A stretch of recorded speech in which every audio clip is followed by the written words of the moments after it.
This is the EVP Podcast. Happy Halloween, everybody, and welcome to another episode of the EVP Podcast. I am one of your hosts, Beaker. And I'm Ghosty. And we have got an awesome episode planned for you today. Sit back, buckle in. This might be a little bit of a long one because we have a lot of stuff we're going to talk about today. And it's Halloween week, everybody. It's a special Halloween episode. Yes, Halloween is tomorrow as of this airing. So we have decided that we're going to give you a little bit of Halloween kind of urban legends, some myths. And then we're going to get into some true urban legends, not necessarily based around Halloween, but urban legends nonetheless that are based Scary on actual stuff. events. So we wanted to bring you that spooky. Before we do that, though, we did talk earlier in the month about some scary movies that we wanted to see. We did our homework. We finally went and saw the four movies we wanted to see. We saw The Last Voyage of the Demeter. We saw The Nun 2. Keep in mind, we didn't see any of these together, but we both saw them.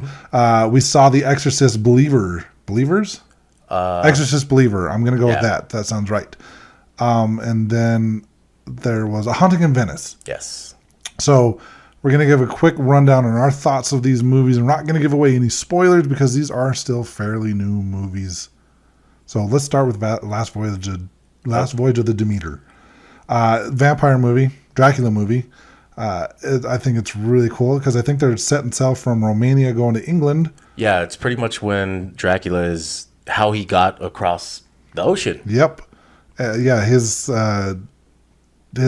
coffin more or less is being loaded on the ship at the beginning of the movie, and someone notices there's Syl, and they're like, nope, I don't want any part of this. Yeah, he pretty much fights his way out of there. Basically, Dracula's stuck on this boat on its way to England, and I thought it was actually a really good movie. I really enjoyed this one. I know the ratings and reviews are not so kind to it, but I really enjoyed this movie. It was pretty predictable for the most part because you know exactly what he's going to do. Oh, it's a Dracula movie. Yeah, Come on. You know how it's going to go down. But I did like it. The one thing is it's dark. Like, it's dark. Like, the whole movie is dark as hell. It's it's all at night. Like visually dark. Yeah. Like there are some stuff that happens during the daytime, but the majority of the movie does take place at night. Because I did learn a new setting on my TV because of that movie. It is a Dracula movie, so yeah, he can only hang out at night. So if I were to give this a star rating out of 5 stars, I'd probably go with maybe 3.5. I was gonna say 3. I'd say 3. So we're both only for the predictability part of it, but it was good. I liked how they did it. Like, visually, I thought it was a good movie. Yeah, I like how Dracula looked in this one. Yeah. So we're pretty close to the same on the ratings. So next up, we saw The Nun 2, and oh my gosh, I remember you said your daughter went and saw it and said it was really good. Yeah, she liked it a lot. Visually, it is a great movie. The visual effects are awesome, in my opinion. The storyline, very lackluster. I like how it did make me jump a lot. I was jumping. There was a lot of jump scares, and Yeah. that's what the Conjuring universe is kind of known for now. And I like that. Because we're up to like 9 movies in Conjuring universe, because you got the 3 Conjurings, you got like the 3 Annabelle movies, you got La Llorona, and then you got the 2 Nun movies. Mm-hmm. If you did the math on that, then you're awesome. But yeah, there's like 8 or 9 movies in this universe, and it is known for its jump scares, and there is a lot of them in this movie. So the visual effects were awesome. The storyline was great for the first hour, in my opinion, and then it just kind of went downhill from there. And for that reason, I would give The Nun 2.5 maybe stars. I would also give it another 3. That I think because I did like the scary part of it because it did make me jump. But I didn't like the storyline a lot. Yeah, no, the storyline was total garbage for me. I would give it 2.5 out of 5. I really did not like this movie, and I've made fun of anybody that told me that they had no intention of seeing it. I spoiled the hell out of it for them. This movie the storyline could have been so much better. Yeah, I think they could have done without this movie actually. This was kind of because if you remember how in the first Conjuring movie, this shows Frenchie getting the exorcism done and everything, and then so you know already that it latched onto him, especially the way it ended the first movie. What's funny is like I totally haven't seen The Nun since it came out in theaters, like whatever year came out. So I forgot about all of that. I watched it So, again just before watching It was this one. it was kind of a surprise to me for it. So if you it's 2.5. I don't recommend this movie at all unless you're really bored and hate yourself. Well, I didn't like how, because you know that Frenchie does have to go through that exorcism and the Warrens that are there, so they really could have done without this movie. They could have. I think so. Because the way it ended as well, it's like, okay, now how does Frenchie end up? What the hell? You guys don't do your damn job right. Having said that, I know it's not the Warrens because it's actually the actress that plays the nun is the little sister of Vera Farmiga. I don't know her name, but it's Vera Farmiga's little sister, and so two Farmigas in the Conjuring universe. So yeah, I'm probably gonna buy it on Blu-ray just because I collect movies and I have all of the other Conjuring movies. So next up we have. Let's talk about. I'm actually going to save what I think is the best one for last. So let's talk about The Exorcist. Okay. I thought it was forgettable. And there was a lot of parts where I'm just like, turn on the damn lights. Turn on the damn lights. So we asked the ticket lady at the ticket counter what she thought. She told us, we told her we were seeing The Exorcist. She said it was held up and was just as good as the original 1973 version. Now, this is a sequel to the 1973, I think it's 1973, the original Exorcist. This is a sequel. So it does have the lady that played the mother in the first Exorcist movie. She reprises her role in this, and she has a very small role in this. And what they did with her, I was just kind of like, this seems silly. Why are we doing this? Again, visual effects were great. I thought there was some stuff that I just don't totally agree with. Basically, the possession happens, and I'll spoil this part. I don't even care. Go ahead. They're conducting like a little seance in the sewers, and then they go missing for 3 days, and they're possessed. The two little girls are. It's just some friends from school that decided to do this little seance. The girl misses her mom, and she's trying to communicate with her mom. I really forgot a lot about this movie. Yeah, I only remember because I saw it like last week. I saw it when it first came out. It's been like 2 weeks, less than 2 weeks since I've seen it. So this movie is not as good as the original Exorcist. If you're looking for a good scare, like there are some intense moments. Yeah, there's a couple. I remember there being a couple good. This one, don't compare it to the original because you might be a little disappointed. This one, I'll probably still give like 3. I'd give this one like 2.5. So it's a great like kind of spooky movie if you like movies involving demons. Nun 2, I would put it better than Nun 2. I would go see this one again. Maybe I need to watch it again. I would probably go see this one again. If you want to go see it, we can go see it. I wouldn't mind watching this one again. I think we can stream it by now. We just watch it here. Probably. Yeah, let's watch it here. Nun 2 is, like I said, I'll probably buy it, but I don't know if I'll ever watch it again. Now, the last one that we're going to talk about, The Haunting in Venice. And I was expecting more of a scary movie, which it had some little moments, but it wasn't a scary movie. It's a whodunit. So, yeah, no, when I found out that the character of Hercule Poirot was in this, I got super excited. This is the same, so it's another Agatha Christie book. The original book is not called Haunting in Venice. I looked it up. It's called like Halloween or something like that. Oh, really? Where like there's a hyphen between like the E's and the last E and N in the movie. So the book took place in London. Obviously, when they changed the title of it to Haunting in Venice, this movie takes place in Venice. They did have some kind of like paranormal aspects into it at the beginning. Yeah. And they were trying to make you think like it's another, if you know anything about Agatha Christie and Hercule Poirot, she wrote something like 30 novels about this and there's a couple other movies already. So this is the same director that did Murder on the Orient Express, and I recently bought and watched Death on the Nile. So I had never seen either of those movies. I know they exist and I've seen the names and everything, but I've never watched them. And now I want to watch them because after seeing this movie and the whole solving the mystery and how he does it and everything, Badass. So we can have a whole movie night because I own both of those movies. Like I bought the one on Amazon Prime and the other one I have on DVD. So if you enjoy like murder mysteries, this is an awesome movie to watch. Like it does take place on Halloween or around Halloween because they're at a Halloween party. They bring a psychic in. Tina Fey's in this. She does. Yeah. I like the way she plays. She's actually really good in this one. I found out the guy that plays Hercule Poirot is the same guy that played Gilderoy Lockhart in Harry Potter 2. I don't remember who he is. Yeah, he's the really like into himself teacher. Oh, okay. The guy that like wrote all the books. Yeah. Oh, okay. Same actor apparently. So I really enjoyed this movie. I had a great time. Holy shit, we saw this one together. I lied. This is the one we saw together. Oh shit, yeah, we did. Yes, we did. Yeah, I skipped out on a work function that was showing it for free. Bro date, and we took Brandy with us. I really enjoyed this one. I would give it like... I'd give it a 5. I'm going to say 5 as well. And I like how it did have some the paranormal aspect of it still kind of carried through. Yes. So that was pretty cool. That was through the whole movie. Like, I highly recommend this one if you're into the murder mysteries. And the paranormal. And Like, this was a really good one. Yeah.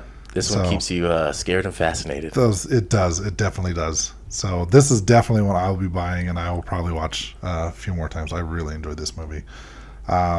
So yeah, those are the 4 movies we talked about earlier in the year or month that we wanted to watch, and we did. I think we both the last one. No, actually. And I like how you ended with that one because, like I said, I saved the best one for last. Yep, I like that. And that's the one that we saw together. So there's that. Those are our reviews. And thanks to everybody that came out to our last investigation at the Benson Grist Mill. That was good turnout, and I ended up having a pretty damn good experience. So you had a bunch of stuff happen to you, didn't you? I know we talked about Benson Grist Mill a lot, but this one was probably the coolest out of it all. So investigating in this barn, the big barn, the storage area, I had rocks being thrown at us. See, and this is the first time I've had anybody tell me. Like, I've heard about footsteps in the barn. We've heard noises. We've heard voices and stuff in the barn. But this is the first time I've had anyone say they had actual rocks thrown at them. Where the rocks were landing was an area that it was covered because there's an upper level, and it's above the area where the rocks were landing. Now, keep in mind, there's no like ladders or way to get to the upper area. It's a storage area and it's off limits, so there's no way. There was ladders, but no one's really allowed to go up. We're not allowed to go up there, so no one goes up there. So where these normally that door where the ladders are, normally that's locked. Exactly. That's usually always locked. So this was the first time kind of accessing that area too, but the rocks were landing in an area that was covered, and looking up at the area, there were the flooring of that area, so the ceiling, it was completely flat. It was plywood floor, so there was no cracks where things could fall through. And like tripping out where that's being thrown from, it kind of seems like it's from where the area there's like a kind of a loft above that area that's usually always locked. Yes. And yeah, I was looking up there, looking around, seeing what could be doing it. It was pretty much doing it on cue. It ended up throwing probably like 6 pebbles in that direction. And I even was shining a light up to see if the pebbles or whatever would break through the light and come through. Never did, and still landed in that same area. It was pretty weird. But I was investigating that area with a couple that was friends of mine, and 3 other investigators who I just met that day. They were friends of Madam Hicks. Yeah, I remember that. Like, they were pretty cool. Yeah, and I think this was their first investigation. Yes. And I don't imagine them being the ones throwing rocks. No, I did get to interact with them a little bit. One of them she's kind of an intuitive. Mm-hmm. And so she was communicating mostly with a pendulum. And I didn't get the vibe from those people that they're the type of people to like fabricate or try to make things up just for a thrill. They actually seemed genuinely interested in helping the spirits that they could help and communicating with the spirits. They weren't there just to do like what you see on TV. They weren't just trying to make shit happen because that's fun, whatever. Yeah. They're not Ghost Adventures. Yeah. No, so yeah, I don't believe that they would have done something like Right. that. And yeah, this was pretty damn fascinating. And I'm not scared, but there were people getting scared in there.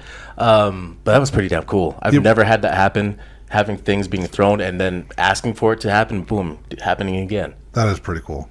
I know that you try to have that recreated because you took me in there and you wanted to show it to me, and it didn't happen again. No, so. it was not happening. I know there were some lockers in there that one group went in and said that the lockers were shaking around, and I had a couple people tell me about it. So you wanted to go look into it. Yeah, I'm the type that just can't take it, especially if it's right there. I'm going to go investigate it again. Well, and that's a good way of looking at or going about it. Is you don't want to just take everything at face value. You want to see if you can recreate it. You want to see if it's actual paranormal. Because I did or if you walk want in to that debunk it. area and it did not shake or anything like that when I first went in there the first time. So after hearing about that, I wanted to go do it again. So I went in there again, and this time I started kind of bouncing on the floor, and being like the floor above being plywood, same thing down there. I was bouncing, and that locker started to shake it. So we weren't in there when it happened. So we don't know how bad it was happening when they were there, but But it is a possibility that they could have done something without knowing it. yeah, just Not saying kinda that they were walking in. faking things. It's just they might have accidentally done something to cause these to shake. Right, but they did have some cool experiences. They did have a great time, and I'm glad they came because that was cool to see them have a good experience on their first time. Yeah, I think most of other than our friends, the Finlays, I think the majority of our ticket holders were new first timers. Yeah, And that was actually really cool. So we hope that everyone, they sounded like they had a good time, and we plan on doing more investigations next year. And we look forward to seeing everybody at those investigations. But yeah, They are a lot of fun. they are fun, and the experience I had, that was badass. I did have a pretty cool experience. I get to talk to, I never really investigate the Tanner house. It's, where they did tanning and like leatherworking and stuff like that. Yeah. Not like, sun tanning. But there was a couple in there, and it was funny because like the Finlays were in there. They'd already talked to this couple before, so they kind of knew that these spirits were in there. They knew a little bit about them, like they like dancing to certain music. And it was funny because like I walk in, I'm like, oh, I think they like this song. And I started playing Sing, Sing, Sing. Mm-hmm. It was one of the most famous like big band songs, right? Okay. And they had a Flex 2 set up, and I'm like, do you like this song? And instantly the green light came on for yes. The second I started playing it, and I'm like, do you like this song? It's like, boop, yes. Awesome. I did find out a little bit about it, and it's funny because like I didn't know any of the information that they had, right? Mm-hmm. I walk in, and I'm like, yeah. Started saying stuff like, they told me a little bit about that they like dancing and they liked this one song, and I was about to say to Mike, like, I think they like Envie La Rose, whatever that song is. Before I had a chance to say it, Mike's like, yeah, they really like this song, and said the same name, same song. And then I'm like, I think they like this song too, and I actually played the Sing, Sing, Sing. And then I was just like, I'm like, hold on. So they had their dowsing rods out, right? And then some of this stuff was not just dowsing rods. Some of this was the flux was actually going off, giving the same answers as the dowsing rods, which I thought was really cool. They met during World War II. They met in France, I believe. She was a American nurse, and he was a French soldier, if I remember correctly.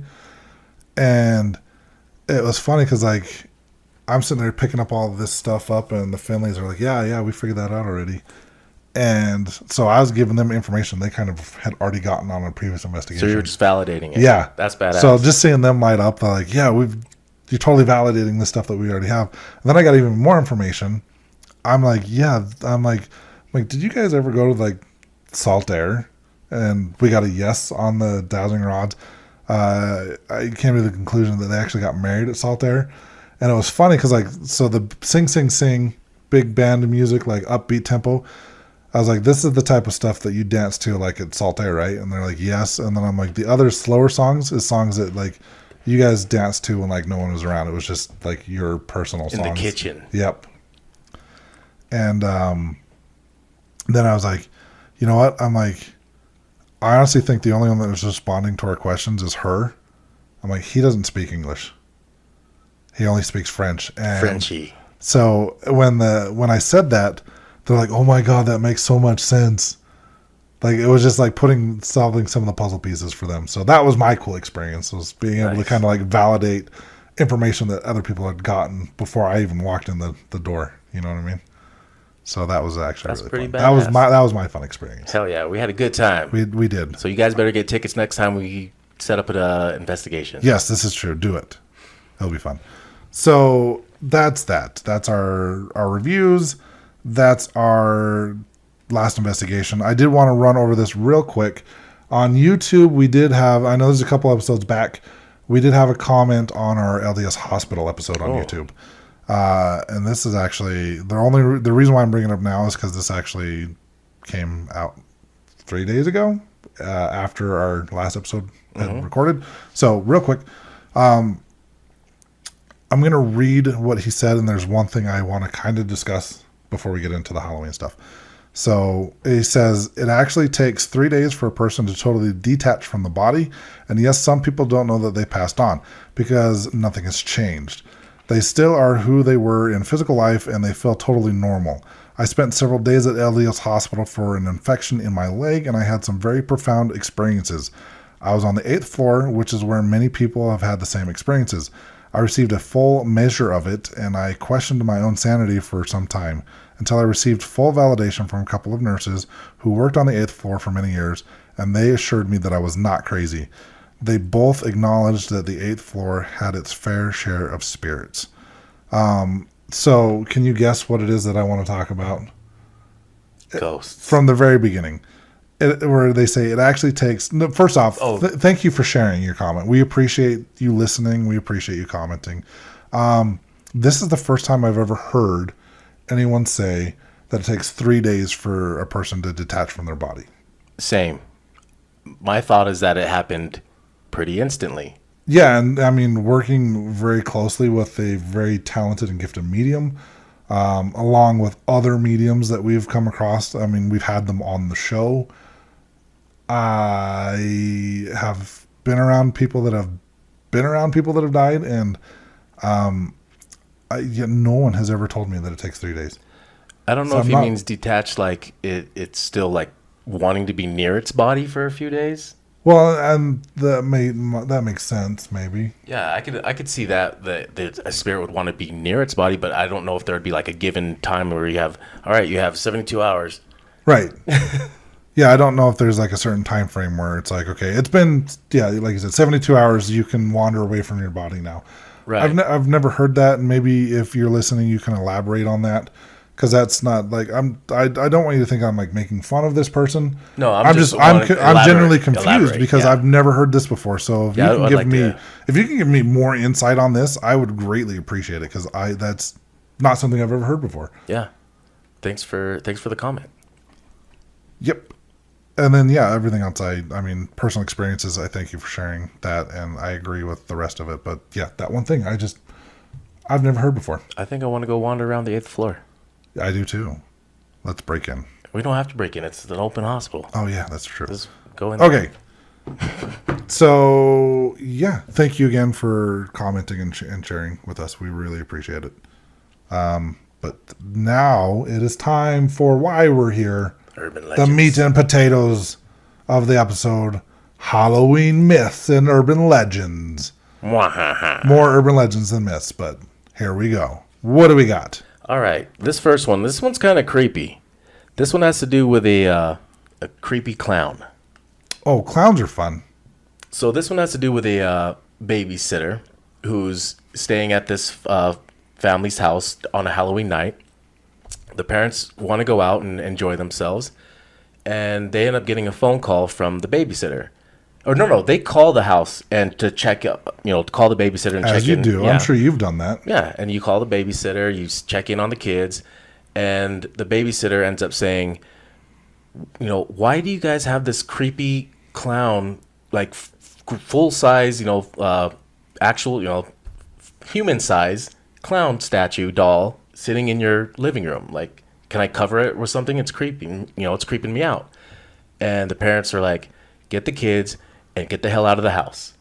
And Well, that's something you want to hear as a babysitter. right, she's like, what the hell? So, kind of reluctant a little bit. She ends up grabbing the kids, getting out of the house, and they say, when do you do that? Give us a call back when you're somewhere safe.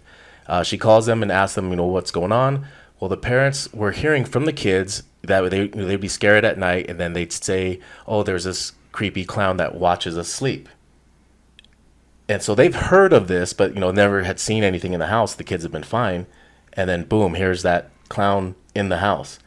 I've heard another story where it ends up killing the babysitter.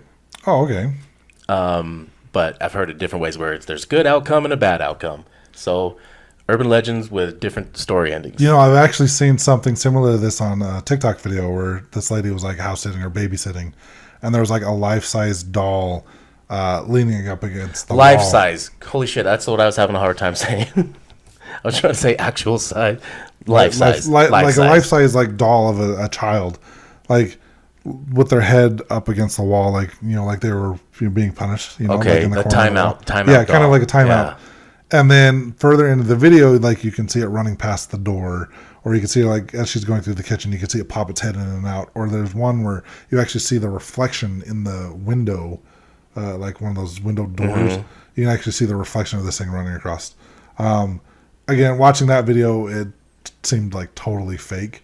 But this story of I'm the, sure the clown doll. They heard that story and got inspired. I kind of feel like that's where they got the inspiration from. But yeah, I don't know. I'm pretty sure that's not real. Yeah, I don't think that's real. But That's why they're urban legends. yeah, it's a nice little campfire story. So what do we have next? We have a mass suicide? Yeah, so this was, urban legend because it didn't even have the name of the city. It just said, in the 90s, a small town. It was saying the small town had a bunch of kids. These kids were all depressed. And this one year on Halloween, they all decided to do a mass suicide. They all got together and thought, you know what, let's kill ourselves. And they did it all throughout the town, in the streets and in the parks. And they kind of covered themselves as well. So when they were hanging, they looked like they were Halloween decorations. And people thought that these teens had just played this prank and thought it was all funny or whatever, and they just left it there. And it wasn't for a few days till where somebody ended up noticing that, hey, these aren't decorations, these are rotting corpses. And these are all these kids from this town.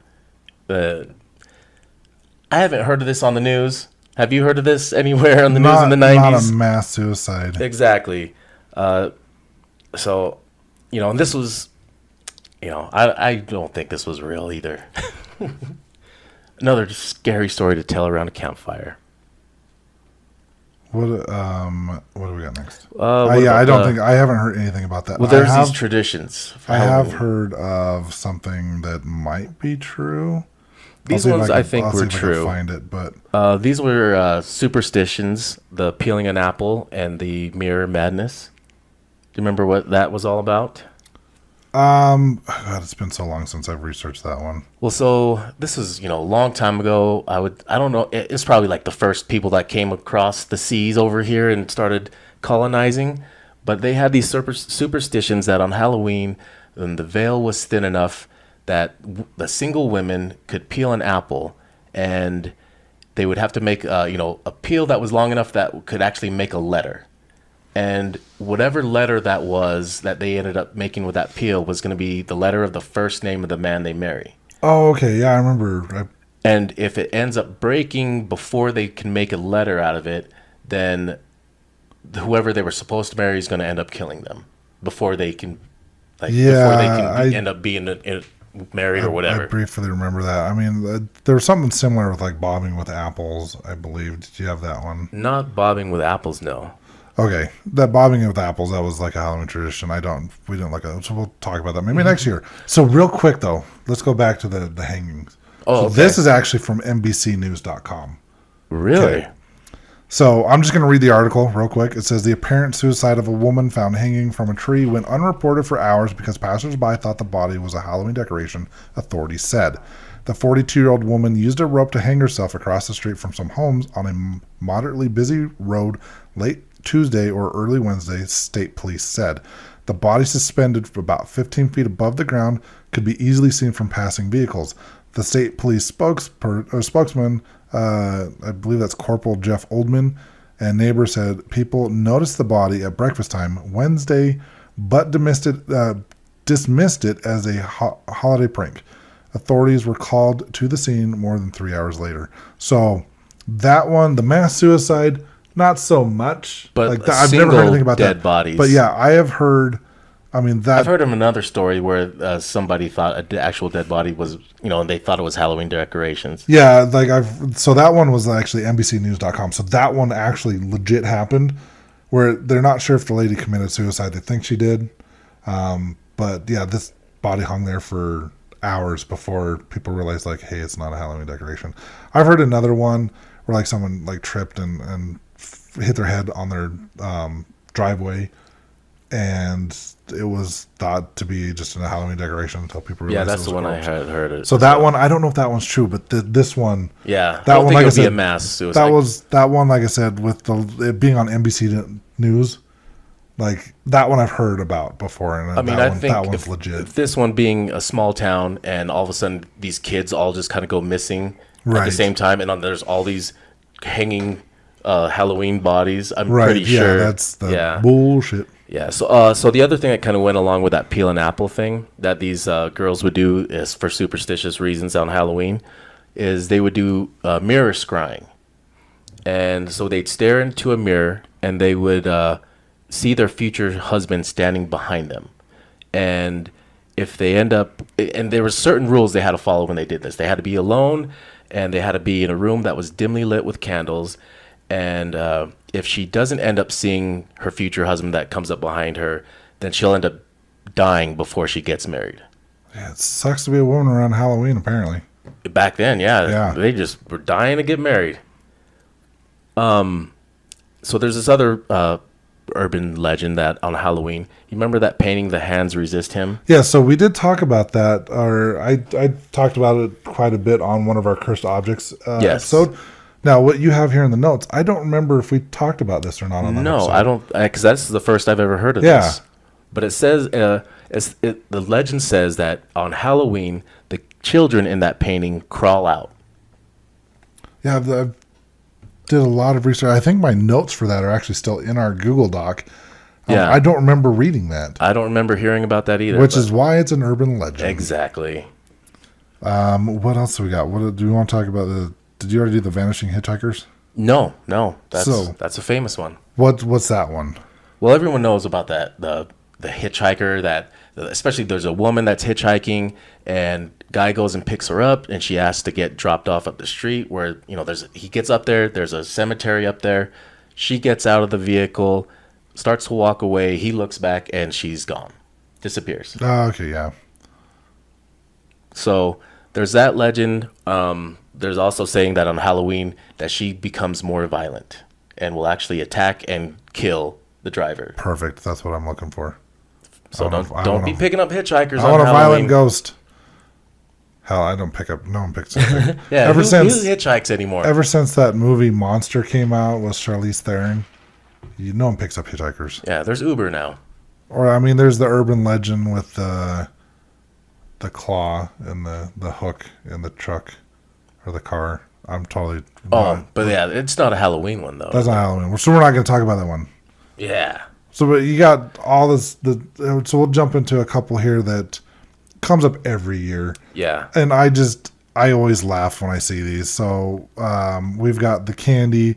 Like I remember growing up in the 80s, and they were telling us to check your candy bars to make sure there's not little razor holes. blades. Well, yeah, so syringes. Yeah. So you'd want to check the candy to make sure there wasn't little holes in the candy wrapper. Punctures. Yeah, make sure it wasn't punctured. I don't remember doing this when I was a kid. I did too. Because you wanted to make sure that people didn't use a syringe to poison your candy, and never accept homemade treats from anybody as candy because they might have poisoned it. Yeah. And this is all crap. None of that ever happened except for one time.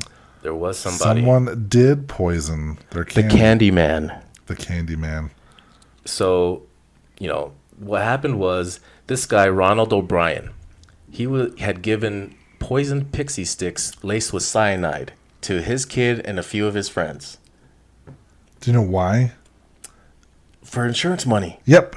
He wanted insurance money, so he poisoned his own kid with, well, you said pixie sticks, right? Yeah, pixie sticks laced with cyanide. Holy cow. And out of everyone poisoned, it was only his son that ended up dying.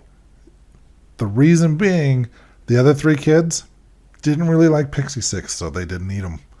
Lucky. So, yeah, they did get really lucky. Unfortunately, Ronald's son did not.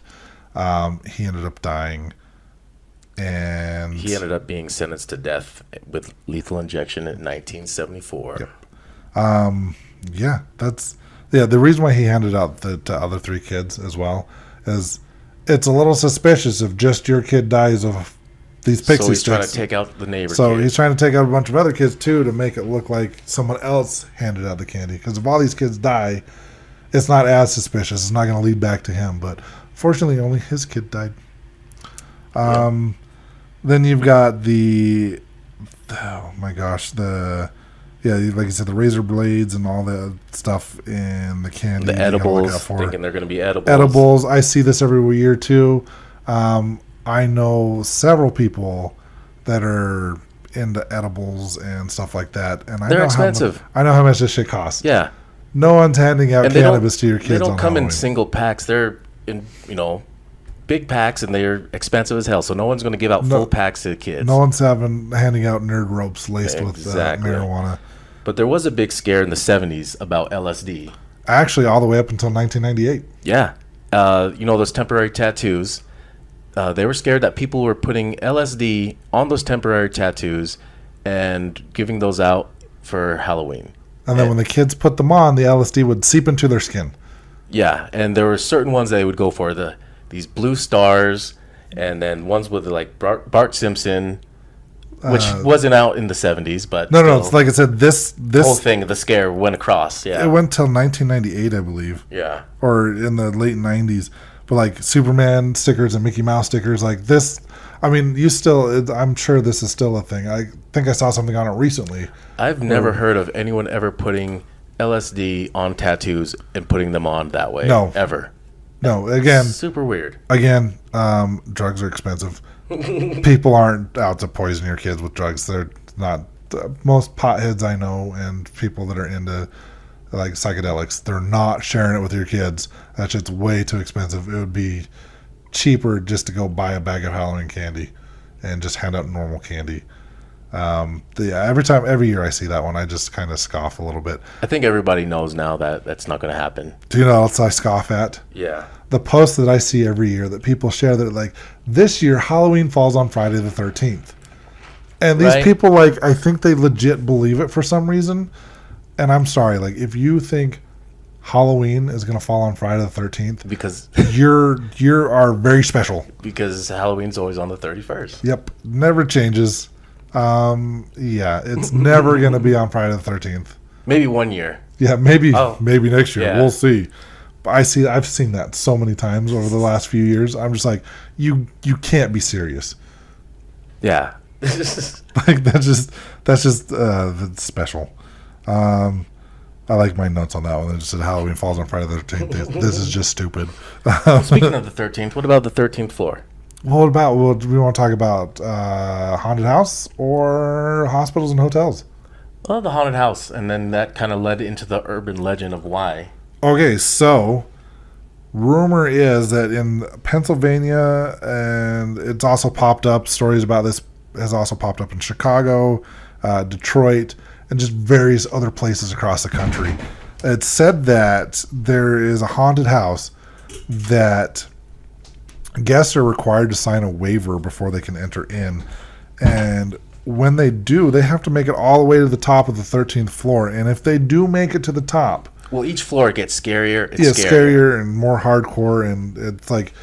It's intense. And I've actually, like, read about these online before. And... apparently, if you make it to the end, you get like a cash reward. I think one of them I actually saw last year, a couple years ago, saying it was like $5,000 if you get to the end or whatever. The only problem is everyone either gets too scared and they're removed early, or the website I was looking at literally said like no one has ever made it to the top alive, or no one makes it out. no one makes it out. Like I don't think I've seen videos and stuff talking about these intense haunted houses, but I don't know how true it actually is. Yeah, I don't know, but well, this urban legend says that this is the reason why there's no 13 floors in hotels, and because of this one. 13 is an unlucky number. Yeah, I don't know. Have you seen hotels that don't have 13 floors? You know, I've been to plenty of hotels over the last few years, and I've never checked. I think I've been in 2 that I know of that actually didn't have 13 floors. Interesting.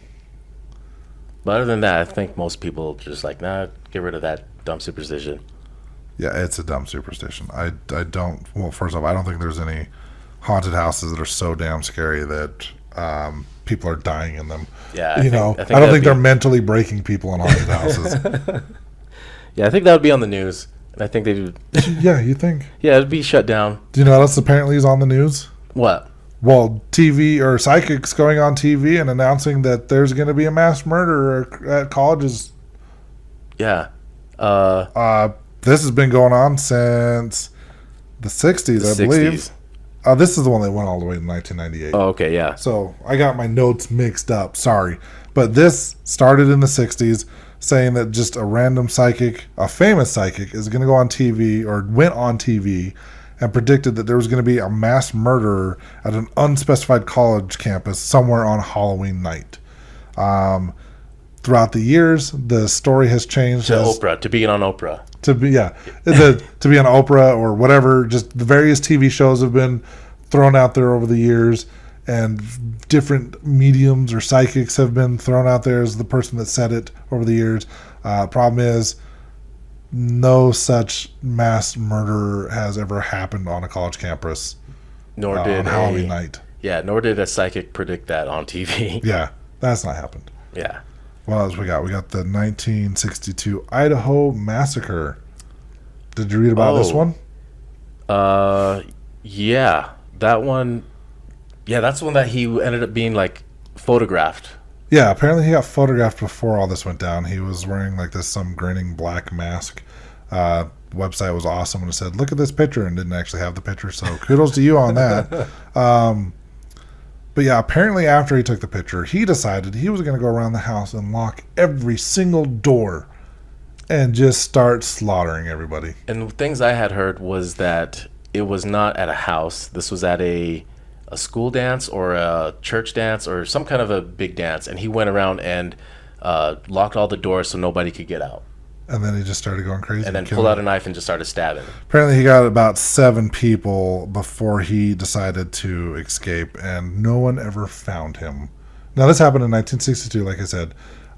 And apparently the claim is in 1969, the FBI found the mask, but they never found the person. Only problem with this, none of this ever happened. You think, again, something like this would be in the news, and it never was. Yep. And then we've got one last Halloween urban legend before we get into some true urban legends. All right. So the last one here, this one they actually have the photo on the website. So it's a photo of 2 kids in England named Susan and John Buckley. Now in this photo, I don't know if you saw this photo. Mm-hmm. I saw this photo. You got the 2 kids. I think the girl's holding an axe. Their mom sitting in between them without a head. And the son was holding. The son, John. John was holding his mom's head. Yeah, so apparently there was like a this happened project. So this is haunted because this is over 100 years ago. Yep. So this is apparently like a school project to take a picture of, what was it? It was like some project. Anyways, see, you heard it's a school project. One of the websites I looked at or videos I watched talked about how it was just a bunch of kids decided it'd be fun to get like a Halloween decoration and take pictures of them like with a beheaded Halloween decoration. Yeah, so something had to do with like a beheaded something, and they decided to take it further and behead their mom. And like they chased her down with an axe and they hacked up her body and cut her head off. Clean cut. Yeah, well, it was amazing. Yeah. for these little kids. And then one of the friends that was trick-or-treating decided to take this photo because, that's a thing. And then what I also heard is, I guess several hours later after the photo was taken, they found their mom's body. Like somebody else found the mom's body, like half eaten. So yeah, they're cannibals now all of a sudden. Yep. So I mean that's half eaten, and the kids were never found or never seen again. Right.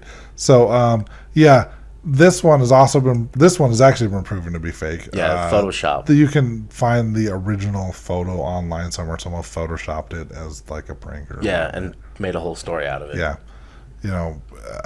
Just silly things. Some of these I've never heard before today, or before doing research for this episode. Yeah. Some of them I've heard of before, and there are so many. There was so a lot more. Many urban legends we talked about, but we want to get into, what's creepier than an urban legend is urban legends. Like for the most part, most urban legends are based on, like you heard, some sort of reality, right?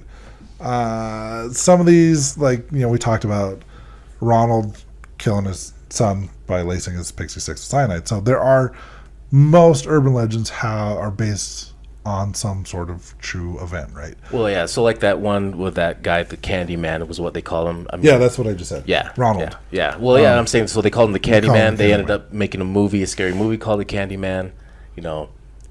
So some of these urban legends, they end up, that do have real stories behind them. They kind of elaborate more. So make I'm going to jump down my list a little bit here on these true urban legends, since you talked about the 1992 movie The Candy Man. Yeah. So one of the urban legends that ties into that is the murderous medicine cabinets. Have you heard this one? Yes. So there's a famous scene from Candyman where there's a murderous spirit with a hook for a hand. He broke through the heroine's medicine cabinet, and I don't know if he killed her because I've never seen the movie. Well, in the movie, he comes out of the mirror. He comes out of the mirror of the medicine cabinet, right? Well, yeah, just mirrors. So the mirror. So he breaks through. So that was actually based on something that actually happened in real life in 1982 in Chicago. There was a lady named Ruthie McCoy who was actually killed by a group of intruders who had entered her apartment through the gap in the wall that was made for the medicine cabinet. The place where she lived was called the Grace Abbott Housing Projects, and they were built with holes in the walls specifically for those medicine cabinets, and that was the only thing that separated. Well, it was access for maintenance, so maintenance could get through to certain things easier between the walls that way. And with that medicine cabinet being recessed like that, they were able to push it through and then crawl out of that hole that it was made. Yeah. So either way, these people broke into Ruthie's apartment through the holes that was designed for the medicine cabinets, and they killed her. Mm-hmm. When she was calling 911 saying, "There's people coming out of my medicine cabinet." So they didn't think it was, they thought she was crazy. Yeah. And they ended up going out there to do a check anyways, and she was already dead. So, and I've seen like TikTok videos of people like feeling wind and stuff coming through their medicine cabinet, and they've like pulled the cabinet off, and there is like a whole nother room on the other side of their cabinet. So, I mean, that stuff is like legit real. Excuse me. So another one that I thought was interesting was the Bunny Man. And this one was actually, I saw it on a couple websites, and they actually did an episode. If you have Peacock and you pay for it, you can actually get all 6 episodes of the new series that just came out a couple weeks ago, John Carpenter's Neighborhood Screams, or whatever the hell it's called. Yeah. Oh my God. 1 star. Don't watch that shit. I watched 3.5 episodes, and the acting in that show is just terrible. But the stories are very interesting, and I want to get into more of the stories from that show at a later date. Okay. Because some of the stories are actually really interesting. I just think they did a terrible job of telling them. And you know us here at the EVP podcast, how we watch terrible documentaries and shows like that, and we give you a full-on spoiler-full review of the show, so you don't have to watch. We do the work for you. We do the work for you, and we make it more entertaining than the show actually is. So anyways, episode 4. It's about the Bunny Man. So I've heard a lot about this Bunny Man, but I didn't look much into it since it wasn't a Halloween specific. So, Well, it does kind of have a Halloween tie-in. oh, So basically, the Bunny Man. So the legend goes is, and they go into way more detail on the show. They talk about how there was a farmer that was out by himself, and the local priest went to go check on the guy, and he was performing some kind of like, I don't know if they're saying it was like a satanic ritual, and the priest like ran away and was scared. But basically, one of the stories goes is that in 1904, there was a bus that was transporting patients from an asylum in Fairfax County in Virginia. Mm-hmm. The bus crashed or broke down or whatever, and all the patients escaped. And they were all rounded up except for one patient. Okay. So shortly after this one patient had gotten away, they say that there were a lot of rabbits found all over town, like dead rabbits just being hung all over town. Most of them were hanging from the Fairfax Station Bridge. So this is the claim. That's the urban legend. That has never been proven to be true, and historians even claim that it can't be true because there was no asylum in Fairfax in 1904. Now, what is true is that in 1970, there was a couple mysterious incidents that occurred in the area by a man that was dressed in a white bunny suit. The first one, there was a young couple on the way home from like a football game. They parked in a field, supposedly visiting like the boy's uncle. In the show, they were getting it on. And then all of a sudden, they took a trip on that one highway. They did. They took a trick on So while they were driving or while they were parked, they hear this loud noise. They heard a thumping noise while they were parked. So they actually they said they saw the man in this bunny suit coming at them, and so they drove away, and they actually found the axe. The guy had thrown an axe at their car. In the show, like, he actually goes up to the car, hits the windows, trying to pull the girl out of the car. I don't think any of that actually happened, but they did like find an actual, like, they did see a guy in a bunny suit, and they did have an axe stuck in the door of the car. Like, I found pictures of the axe on Wikipedia. Oh, so that shit's actually true. There was some dude in a bunny suit wielding an axe, and he threw an axe at this couple. A couple weeks later, there was like a security guard or someone that was like going by a house that had just been built. It was unoccupied at the time. There was a dude in a white bunny suit that with an axe just chopping away at this porch on this house that had just been finished. The guy called police. By the time police got there, the guy was gone. What I thought was funny is the reenactment in the show. The security guard got out of his truck to go ask the guy what he's doing, and then the guy in the bunny suit like got in his car and drove away. Now, so there was a dude in the 70s going around like terrorizing people dressed as a rabbit.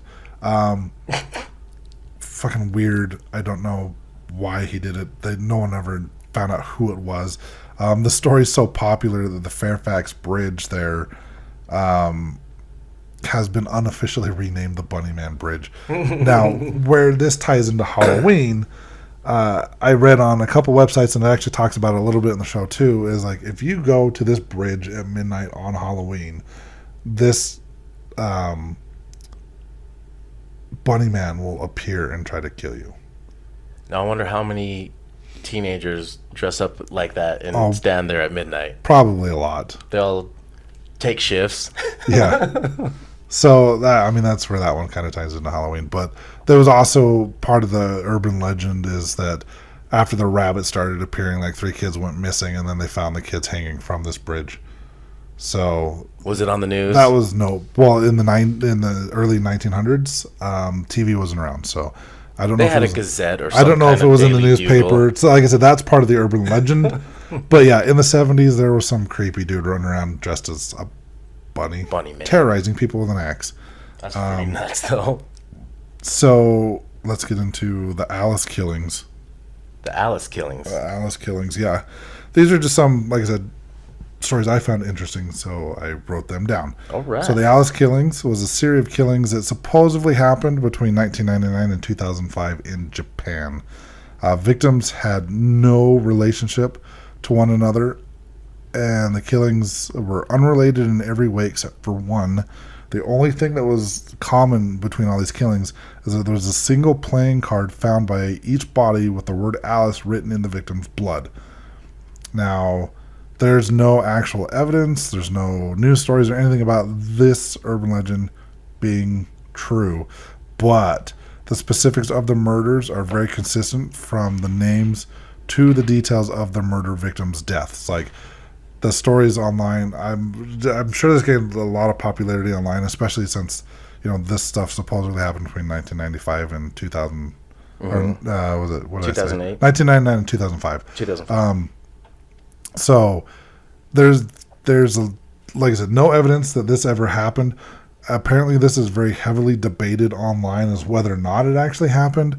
I'm going to go with probably not, because again, this is the type of stuff you'd probably see in the news. Yeah. However, in 2003, there was a serial killer in Spain who identified his murders with playing cards. Or 2003 was when he was caught, but there was a guy in Spain that's going around killing people and leaving a playing card, and he was sentenced to 142 years in prison. He got off easy. Yeah, just a little bit. That's just... So probably somebody heard about a story similar to that and just kind of made it their own. Yep. And that's how I feel about those John Carpenter stories. I don't know why he attached his name to that, but... Because of the way the reenactment, they overdo it and trying to make it scary. So like I said, we'll get into more detail about some of the other stories. But we're going to go into... Do you want to talk about the dog boy? The dog boy. Did you hear about this one? No, I have never heard of the dog boy. Okay, so the dog boy. We've got a dude named Gerald Bettis that was born in 1954. Now, the rumors were that he was cruel and sadistic and that he liked to catch stray animals and do these weird, sick, twisted experiments on them, okay? Now, as he got older, he became even more cruel, and he was very abusive to his elderly parents. In 1991, his father was found dead in their family home, and newspapers reported his death, saying it was due to an illness. A lot of the townsfolk believed that he was actually murdered. After his father's death, Gerald basically kept his mom imprisoned in the house until Adult Protective Services placed her in protective custody. She did end up testifying against him in court, and he went to prison in the 1980s. I think he also died in the 80s. But people say his spirit is still haunting the house that he grew up in. So all of that, the going to prison, all that's true, right? But here's where the urban legend comes in. So they say that his spirit is still in the house he grew up in. And a lot of versions of the urban legend, his ghost walks around on all fours and is shaggy like a dog. Lizdexia. Lizdexia. I wrote God. I'm shaggy like a god. Anyways, there's other versions that say he appears as a towering man wearing a brown jacket and a bow tie. That seems more plausible if he is haunting the house than him walking around like a dog. Yeah, that's a big variations that he shows himself as. Yeah. Another urban legend that's based on true story is Charlie No Face. Charlie No Face. Charlie No Face. This legend takes place in Pittsburgh, Pennsylvania, and it says that there's a figure with a severely burned face that lurks around an abandoned train tunnel at night, and he makes electricity go haywire. It said that teenagers would sneak out to the tunnel and try to see him, but that's not what happens. Uh-huh. That's not a real thing. So the real Charlie was actually a man named Raymond Robinson. Not Freddy Krueger? Not Freddy Krueger. So Raymond Robinson actually, I believe as a child, suffered a severe accident that involved an electrical line, and it ended up leaving him severely disfigured, especially in his face.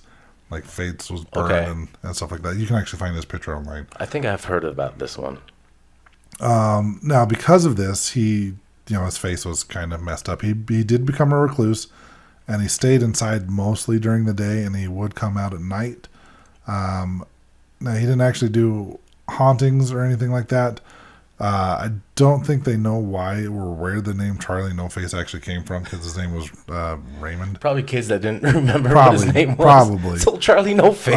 It's actually said that Raymond was actually very friendly, and he would actually occasionally let people take pictures of him in exchange for cigarettes. Yeah. I think that's a fair trade. Yeah. I'm going to take a picture of you and your creepy face. Here's some smokes. Here's some smokes. We talked about the murderous cabinets. I got one left on here. And that is the prop corpse. Okay. Did you read this one? I didn't read it yet, no. This one, so again, not Halloween related, but I thought this one was interesting.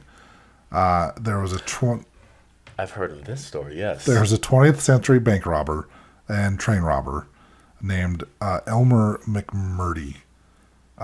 He ended up becoming kind of like the main attraction of this traveling carnival and sideshow for over 50 years, right? His mummified remains that were being used as a prop were discovered in 1976 at the Pike Amusement Zone in Long Beach. So, like, for 50 years, this dude's body, like, a lot of people were going to this carnival thinking that they were seeing just a prop of a dead guy, right? I think it was, like, hung up or something. There's pictures of this online too. It was like in a coffin or in a box or something. But basically, this dude's body for over 50 years was being used as a prop for a sideshow, and someone finally realized, they're like, hey, that's actually a person. So in 1977, his remains were finally buried, and he was put to rest at the Summit View Cemetery in Guthrie, Oklahoma. And he has since been named the bandit who wouldn't give up. Yeah, I think they noticed his skin was decaying because it was mummified. Yeah. Somehow. And so it was like kind of decaying and breaking away, and they could see bone. 50 years. And I think they noticed the bone and was like, wait a minute, there's a body. Right. That's freaking crazy. Yeah, it is. It was just right here in Long Beach. Well, I'm sure it was like all over the country. It was Yeah, a it traveling traveled. carnival. So, but yeah, it took over 50 years for someone to be like, that's not a prop. That's a body. That's a person. That's freaking crazy.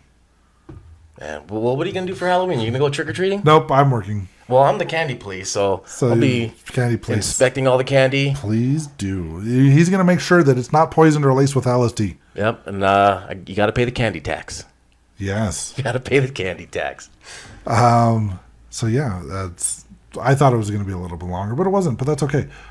We do have a new piece of gear that we will be doing an unboxing video and reviews on. I'm excited to use in the this near one. future. We need to figure out a ghost investigation to go on, or we'll just go sneak into a cemetery. We do that. No, we don't. We'll actually Merker Cemetery. You don't have to sneak in there. We'll go there and test out this piece of equipment. But this one is actually really hard to get a hold of. And I got lucky when I happened to see the email as soon as it was sent, because I was on the waiting list for this item. Mm-hmm. This item is not cheap, I'll tell you that right now, but I've seen people use it. I've seen previous versions of it. I think it's a great piece of equipment to have, but I want to do an unboxing and a full-on review of the Ovilus 5. Oh, yeah. I said they are making these at GhostStop.com. The guy that owns Digital Dowsing has signed an agreement that they're only being made for GhostStop. And they'll make a whole bunch, and when they have enough, they'll release them for sale. And these things sell out within 2 hours. Yeah, it sold out quick. It was, I think after 2 hours after I bought it, it was not able to reorder. These are sold out. So we were lucky to get our hands on one. Yeah, that's why when you said, hey, these are available, get it. Do it now.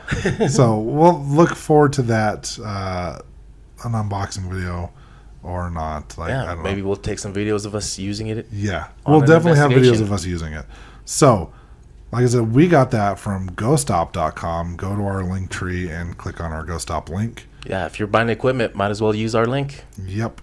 A lot of cool stuff on there. Like I said, we've been buying some more gear recently. We got the ANC Mini. We're still testing that out. It does, I will say that it does do what it says, but we need to spend a little more time with it. We want to actually Tune it in. get it dialed in, and get some video of us using it. Yes. So yeah, check out our link at our link tree. You can find our link on our social medias at Facebook and Instagram, evp.pod. Or if you have a Halloween story you'd like to share with us, something creepy that happened to you on Halloween, or just if you have a question in general, email us evp.pod@gmail.com. Yeah, maybe we should make a post about that, huh, DVO? Yeah. Yeah. All right, So, guys. Happy Halloween, all. Happy Halloween. Ghosty don't play that. Peace out, butterfly. This is the EVP Podcast.